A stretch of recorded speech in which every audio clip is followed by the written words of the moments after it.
আমি বলছি যেটা আমার কাছে খবর এখনো পর্যন্ত অফিসাররা বলেছেন যে ওখানে একটা বইয়ের দোকান আছে, ওখানে কিছু ওয়েল্ডিং এর কাজ হচ্ছিল, ওখান থেকে প্রাথমিকভাবে আগুনটা ছড়ায়, এটাই বলছি।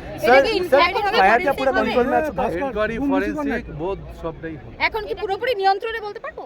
এখন পুরোপুরি নিয়ন্ত্রণ আমরা যখন দেবো তখন স্যার স্টোর থেকে এটা কিতনে ইঞ্জিন কাম কর रहा है? এটা ছড়ি ছিল ফুড কোর্টের দিকে বলা সম্ভব না, এতটা এক্ষুনি বলা সম্ভব না, যতক্ষণ না আমরা নিজেরা এনকোয়ারি রিপোর্ট হবে তখন বোঝা যাবে। স্যার কেউ কি এটা বলছি আবারও বলছি এই রিপোর্টটা পাওয়া যাবে। কেউ কি আহত হয়েছে? কেউ কি আহত হয়েছে? कम कर रहा है सर। अभी सिचुएशन क्या है सर? अभी सब कुछ अंडर कंट्रोल में है, कोई चिंता वाली बात नहीं है, everything is under control.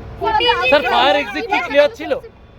Fire এক্সিটে কোনো প্রবলেম ছিল? কর্মীরা বারবার অভিযোগ করছে। ব্যাপারটা হচ্ছে ইনিশিয়ালি তো আমাদের ফায়ার ফাইটিংটাই তো আমাদের মেইন ব্যাপার। Fire fighting is going on, আমরা এখন ফায়ারটাকে আমাদের কন্ট্রোলে রেখেছি, এখন আর কোনো চিন্তার ব্যাপার নেই। স্যার কতগুলো ইঞ্জিন ছিল? টোটাল 15টা গাড়ি আছে প্লাস আমাদের ইনবিল্ট সিস্টেম আছে। আগুনের উৎস কি জানা গেল স্যার? না সেটা এখন দেখা হবে। আগুন কি নিয়ন্ত্রণে সম্পূর্ণ? স্যার আগুন কি প্রথমে বুক স্টোরে লেগেছিল? স্যার আগুন কি थर्ड फ्लोर का मेजनाइन पोर्शन में लगा था, थर्ड फ्लोर का मेजनाइन पोर्शन। আচ্ছা আগুন কি 15 गाड़ी। স্যার ধোঁয়াটা বের করে কি বড় চ্যালেঞ্জ? না না কেউ আটকে নেই, ধোঁয়াটা বার করে কি বড় চ্যালেঞ্জ এই মুহূর্তে?